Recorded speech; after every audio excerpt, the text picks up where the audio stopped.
had this query, we'll see the next thing we're very excited to show you in Starscape, the visual query editor. This is based on MIT's Scratch, a system designed to teach programming. And the intent here is to give you a visual, color-coded, drag and drop, easy method of constructing queries to tell the platform what you want us to analyze.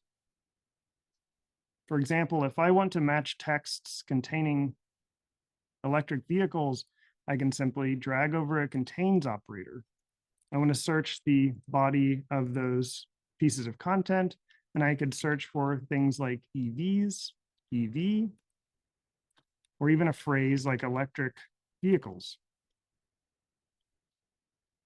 And notice that when I use a phrase, I don't need to do anything special here. I don't need quotes or anything like that. The system knows it's a phrase. You've given us multiple terms. There's no risk of error, misusing operators, and things like that. I could add a hashtag simply by entering the hashtag. Now this query is just going to match anything that contains any of those terms.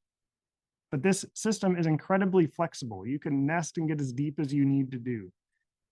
We have things like OR operator equivalency, which we call any of.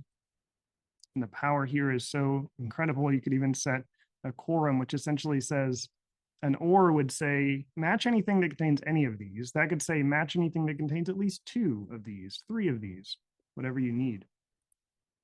We can exclude things with a none of operator. We can nest these within other things. So say I add my none of, I could say, actually, I want to exclude EVs simply by dragging the contains operator into that operator.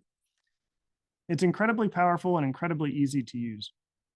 So I'll start with this simple search. I'll give it a name of electric vehicles. And by applying this name, it makes it easier for me to find and reuse later. If I submit the query, we'll see the chart load just like that.